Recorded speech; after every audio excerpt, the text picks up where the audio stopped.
ने चुरा लिया भारत का सबसे बड़ा खजाना।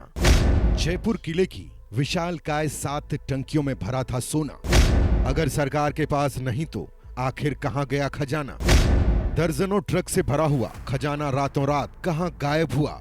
3 महीने सरकार ने खोदा सोने का भंडार। दोस्तों, आज के इस वीडियो में हम आपको भारत के एक ऐसे खजाने की बात बताएंगे जो एक किले के नीचे 7 विशालकाय अंडरग्राउंड टंकियों में दबा हुआ था, जो इतना था कि दर्जनों ट्रक में लोड करवाया गया तब भी पूरा नहीं हो पाया था। और उससे भी बड़ी बात ये कि ये खजाना हाईवे पर दिन दहाड़े गायब हो गया, जो आज तक रहस्य बना हुआ है। न सरकार को कुछ पता है, न यहाँ के लोगों को। न खजाना रहा, न उसकी कोई जानकारी। सवाल है कि जब सरकार ने इस खजाने को खोदा, 3 महीने तक कंटिन्यू इसे निकाला गया, ट्रकों में लोड किया गया, तो फिर गया कहां? आज के इस वीडियो में हम आपको राजस्थान के जयपुर के एक किले में छुपे भारत के इतिहास के सबसे बड़े खजाने की बात बताएंगे, जो अफगानिस्तान से लूटा गया था। लेकिन जिस तरह से ये खजाना गायब हुआ, उसका आज तक पता नहीं चल पाया है। हालांकि इस खजाने को खोदने के दौरान जो घटनाएं हुई वो वास्तव में रोमांचकारी है। आखिर कहां गया जयगढ़ का विशाल खजाना? इंदिरा गांधी के सामने से गायब हुआ खजाना। दोस्तों, भारत एक वक्त में सोने की चिड़िया हुआ करता था और भारत के हर किले से जुड़ी है सोने की एक दिलचस्प कहानी, लेकिन जिसके पीछे अंग्रेज ही नहीं बल्कि भारत सरकार ने भी अपना पसीना बहाया था। हालांकि ये बात और है कि बाकी सभी की तरह सरकार के हाथ भी खाली ही रहे। लेकिन अब सवाल ये उठता है कि अगर खजाना सरकार के हाथ भी नहीं लगा तो ये खजाना आखिर गया कहां? इसे आसमान खा गया या जमीन निगल गई? वैसे ही खजाने की कड़ी में आज हम बात कर रहे हैं राजस्थान के जयगढ़ किले के खजाने की। ये खजाना था राजा मानसिंह का, वही मानसिंह जो बादशाह अकबर के बेहद नजदीक थे। उन्होंने ही बीरबल की मौत का बदला भी लिया था। वैसे तो राजा मानसिंह के अकबरी दरबार से जुड़े कई किस्से मशहूर हैं, मगर सबसे दिलचस्प वो है उनका जयगढ़ किला और उस किले में दबा खजाना। चलिए शुरू कर दें। अगर आपने अकबर के नवरत्नों के बारे में सुना है तो राजा मानसिंह को आसानी से पहचाना जा सकता है। उन्हें प्यार से राजा मिर्जा भी कहा जाता था। बतौर सेनापति मानसिंह ने अकबर के लिए कई ऐतिहासिक जंग जीती थी। मुगलों की आदत रही है, उन्होंने देश के जिस भी राजा रियासत पर हमला किया और जीत हासिल की, उसे लूट लिया।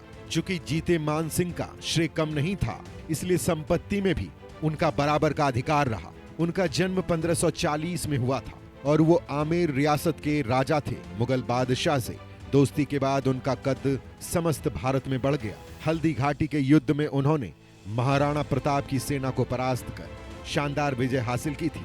हालांकि जब मुगलों ने महाराणा प्रताप के राज्य को लूटने की तैयारी की थी तो मानसिंह ने इसका विरोध किया। वैसे बादशाह अकबर से मानसिंह का दूसरा रिश्ता फूफा और भतीजे का था। 1594 में मानसिंह को बंगाल, उड़ीसा, बिहार का शासक नियुक्त किया गया। इस दौरान उन्होंने कई छोटी बड़ी रियासतों के राजाओं को हराकर उनकी संपत्ति अपने नाम की। सालों तक मानसिंह ने अपने पराक्रम के बल पर अकूत संपत्ति जमा कर ली थी, जिसे उन्होंने अपने आमेर किला में छिपाया था। उन्होंने अपनी जिंदगी में भारत में जितनी भी रियासतों से संपत्ति हासिल की थी, उससे कई गुना सिर्फ एक बार में अफगानिस्तान से हासिल कर ली। एक कहानी के मुताबिक अकबर के आदेश पर मानसिंह काबुल गए थे। वहां की आवाम लुटेरे सरदारों से काफी परेशान थी। मानसिंह ने सरदारों से मुकाबला कर उन्हें जंग में हरा दिया। इसी दौरान मानसिंह ने यूसुफ जई कबीले के सरदार को मारकर बीरबल की मौत का बदला भी लिया। कहा जाता है कि लुटेरों के पास कई टन सोना था, जिसे मानसिंह ने अपने साथ ले आए थे। यह संपत्ति उन्होंने मुगलों को न सौंपकर आमेर किला में छिपाई थी। जब लगी इंदिरा गांधी को खजाने की भनक, मानसिंह के खजाने के बारे में उस दौर में कोई चर्चा नहीं हुई, पर इसका जिक्र अरबी भाषा के एक पुरानी किताब हफ्त तिलिस्मत ए अम्बेरी यानी अम्बेरे के साथ खजाने में मिलता है।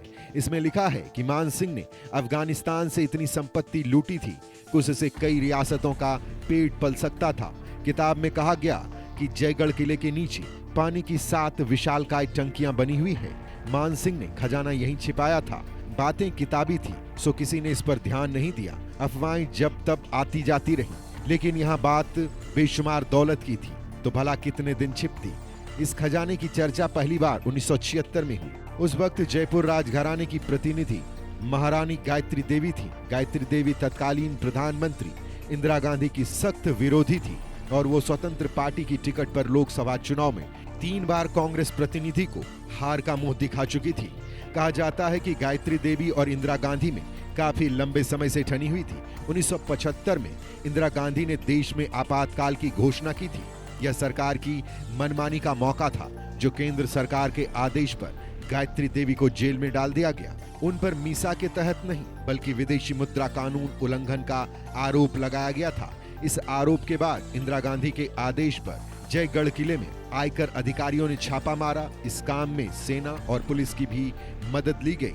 3 महीने तक जयगढ़ किले में खजाने की खोज जारी रही। हालांकि गायत्री देवी बार बार यही दावा करती रही है कि किले में कोई संपत्ति नहीं है, पर सरकार ने संपत्ति के लिए किले को पूरी तरह नुकसान पहुंचाया। ये बात और है कि खुदाई खत्म होने के बाद सरकार ने दावा किया कि महल में कोई खजाना नहीं है।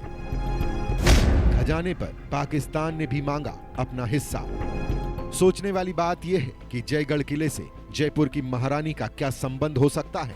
तत्कालीन दस्तावेजों पर नजर डाली जाए तो पता चलता है कि राजा जयसिंह ने 1726 में जयगढ़ किले का निर्माण करवाया था, पर इस किले में बनाई गई सुरंग का दूसरा हिस्सा मान सिंह के 1592 में बनाए गए आमेर किले में खुलता था। यानी आमेर का किला और जयगढ़ किला आपस में जुड़े हुए थे। इसलिए सरकार ने खुदाई तो जयगढ़ किले में करवाई, पर उसके रास्ते भी आमेर किले तक बनी सुरंग में दबे सोने को तलाश रही थी। बहरहाल सरकार का ये खुफिया अभियान पड़ोसी मुल्क पाकिस्तान से छिप ना सका। अगस्त 1976 में पाकिस्तान के तत्कालीन वजीर आजम ने इंदिरा गांधी को खत लिखा। इसमें कहा गया कि आप यहां खजाने की खोज का काम आगे बढ़ाएं और मैं आपको याद दिलाना चाहूंगा कि आप इस दौरान मिली संपत्ति के वाजिब हिस्से पर पाकिस्तान के दावे का ख्याल रखेंगे।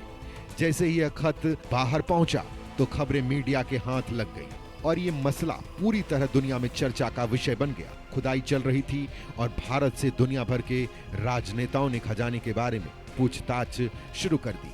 आखिरकार 3 माह बाद इंदिरा गांधी ने खजाना न मिलने की घोषणा कर दी और पाकिस्तान को जवाब लिखा। हमने अपने कानूनी सलाहकारों से कहा था कि वो आपके द्वारा पाकिस्तान की तरफ से किए गए दावे का ध्यान से अध्ययन करें। उनका साफ साफ कहना है कि इस दावे का कोई कानूनी आधार नहीं है। वैसे आप खजाने जैसा कुछ नहीं मिला। सरकार ने भले ही खजाना न मिलने की बात कहकर पल्ला झाड़ दिया, पर यह बात लोगों के गले नहीं उतरी। कहा जाता है कि जिस दिन आयकर विभाग और सेना ने किले की खुदाई का काम बंद किया और अभियान खत्म होने की घोषणा हुई, उसके ठीक 1 दिन बाद अचानक बिना किसी कारण के दिल्ली जयपुर हाईवे आम लोगों के लिए बंद कर दिया गया। माना जाता है सरकार को किले से संपत्ति बरामद हुई थी और उसे ट्रक में भरकर दिल्ली लाया गया था, क्योंकि सरकार जनता को इसकी भनक नहीं लगने देना चाहती थी, इसलिए हाईवे बंद कर दिया गया। हाईवे बंद होने की घटना पर कांग्रेस ने भी कभी भी कोई सफाई पेश नहीं की। राजघराने के कई सदस्य हैं जो सरकार के दावे पर विश्वास नहीं करते। कहा जाता है कि 1977 में जनता पार्टी की सरकार आने के बाद जयपुर राजघराने के किले से बरामद संपत्ति का कुछ हिस्सा लौटाया गया था। हालांकि सच आपातकाल की भेंट चढ़ गया। अपनी साख बचाने के लिए सरकार ने कहा कि किले में खजाना था ही नहीं। इतिहासकारों के मुंह से कहलवाया कि खजाना था, पर उसका इस्तेमाल रियासतों ने जयपुर और आसपास के क्षेत्रों के विकास के लिए कर लिया था। इन सभी दावों के बीच सच का पता आज तक नहीं चल पाया। जयगढ़ का किला या फिर आमेर का किला का खजाना जहां भी था, कम से कम अब वहां तो नहीं है। हालांकि अगर आपने इस संबंध में कोई बात सुन रखी है तो कमेंट करके जरूर बताइएगा।